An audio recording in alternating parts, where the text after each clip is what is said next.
Breaking news SLBC tunnel వద్ద సహాయక చర్యలు ముమ్మరంగా కొనసాగుతున్నాయి. Disaster and management special chief secretary Arvind Kumar, Nagar Kurnool జిల్లా కలెక్టర్ బాదావత్ సంతోష్ టన్నల్ ఆఫీసులో సహాయక చర్యలపై ఉన్నతాధికారులతో సమీక్షా సమావేశం నిర్వహించారు.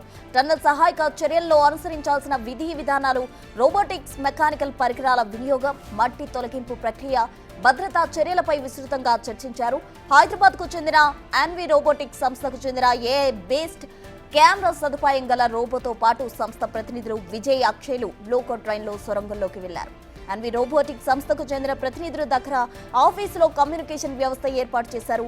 ప్రమాద ప్రదేశంలో చేపట్టే సహాయక చర్యల్లో ఎలాంటి ప్రాణ నష్టం సంభవించకుండా రోబోల సహాయక చర్యలు ఉపయోగించుకుంటున్నట్టు వివరించారు.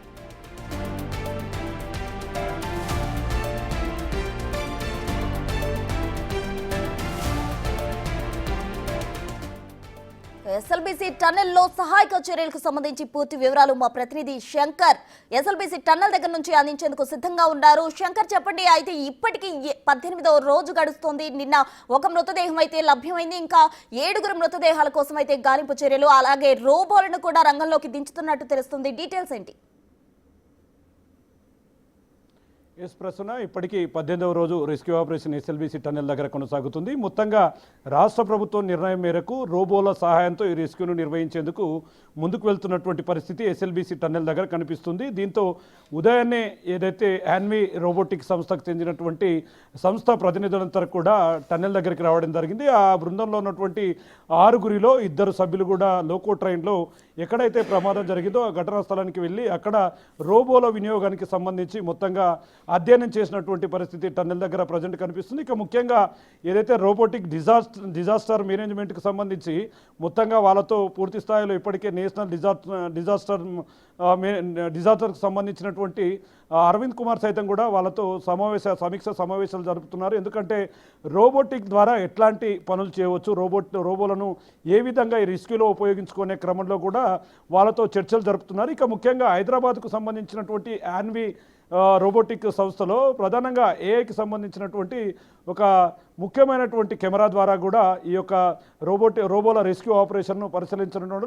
దీంట్లో అక్షయ్, అదేవిధంగా ఎక్స్పర్ట్లుగా ఉన్నటువంటి అక్షయ్, విజయ్లు కూడా పూర్తి స్థాయిలో ఈ బృందంలో ఉంటూ దీనికి సంబంధించి ఇప్పటికే కమ్యూనికేషన్కు సంబంధించినటువంటి రోబో ఏదైతే ఆ రోబోకు సంబంధించినటువంటి సిస్టమ్ అంతా కూడా ఇన్స్టాలేషన్ ప్రక్రియ టన్నెల్కు దగ్గర ఉన్నటువంటి ఆఫీస్లో కూడా ఈ ప్రక్రియ కొనసాగుతూ వస్తుంది. ఇప్పటికీ ఇన్స్టాలేషన్కు సంబంధించి మధ్యాహ్నం నుంచి కూడా ఈ ప్రక్రియ కొనసాగుతుంది. రాత్రి వరకు లేదా రేపు ఉదయం కూడా ఈ యొక్క రోబోలు కూడా ఈ యొక్క టన్నెల్ దగ్గరికి వస్తాయంటూ కూడా ఇప్పటికే ఈ యొక్క యాన్వికి సంబంధించినటువంటి రోబోటిక్ బృందం కూడా చెప్తున్నటువంటి పరిస్థితుల్లో మేజర్గా ఈ యొక్క రోబోలను ప్రధానంగా ఏదైతే టీబీఎం మిషన్కు సంబంధించి 30 మీటర్ల పరిధిలో ఉన్నటువంటి కూలిపోయిన ప్రాంతంలో అక్కడ మట్టిని, అదేవిధంగా లోపల ఉన్నటువంటి వారిని గుర్తించేందుకు వీటిని వాడుకోవాలని చూస్తున్నారు. ఎందుకంటే అక్కడ రెస్క్యూ ఆపరేషన్లో పాల్గొనేటటువంటి రెస్క్యూ సిబ్బంది మట్టిని, అదేవిధంగా టీబీఎం శిథిలాలను తొలగిస్తున్నప్పుడు ప్రమాదవశాత్తు ఏదైనా జరిగి మనుషులకు ప్రమాదం జరుగుతుంది. కాబట్టి దానంతా కూడా రెడ్ జోన్, డేంజర్ జోన్గా కూడా చెప్తున్నారు. ఎందుకంటే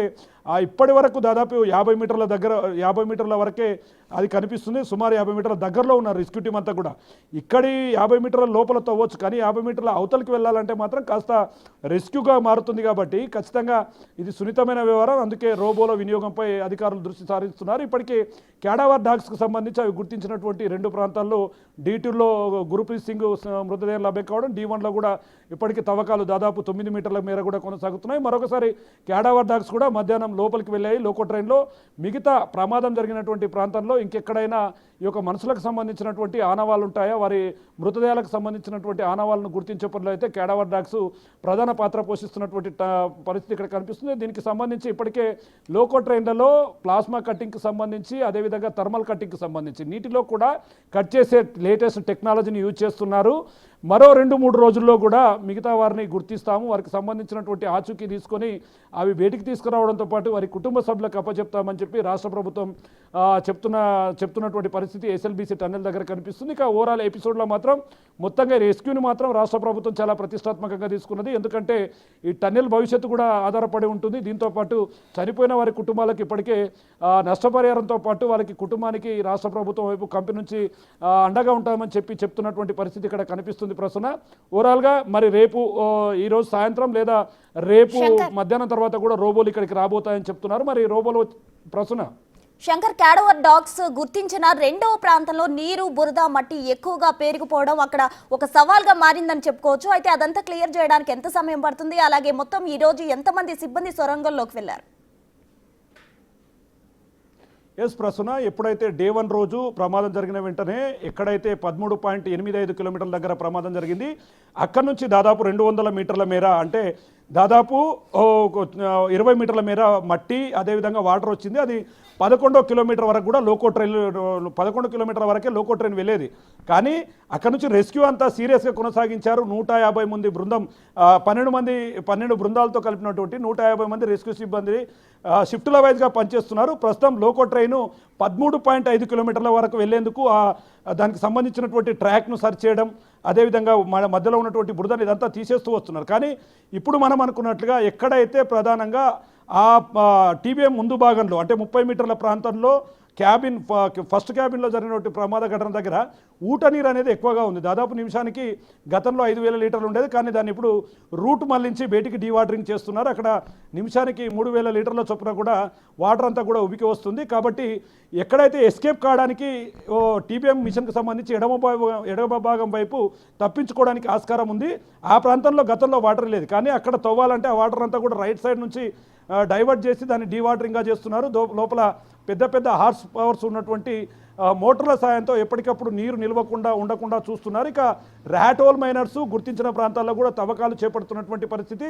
ఓవరాల్గా మరో 30 మీటర్ల పరిధిలో మాత్రం చాలా రెస్క్యూ ఉంది.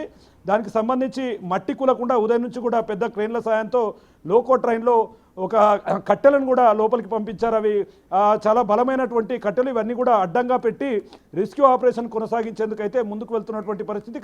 మొత్తంగా ఎప్పటికప్పుడు దీన్ని పెంచుతూ వస్తున్నారు. సహాయక చర్యల్లో పాల్గొనేందుకు ఒకవైపు ఎన్డీఆర్ఎఫ్, ఎస్డీఆర్ఎఫ్, ఆర్మీ, నేవీ, అదేవిధంగా సింగరేణి కార్మికులు కూడా దీంట్లో ప్రధాన పాత్ర పోషిస్తున్నటువంటి పరిస్థితి ఇక్కడ కనిపిస్తుంది. లోపలికి వెళ్ళడానికి ఒక్కసారి లోకో ట్రైన్ వెళ్తే దాదాపు 2 గంటలు వెళ్ళడానికి, 2 గంటలు రావడానికి, అంటే దాదాపు 4 గంటల సమయం.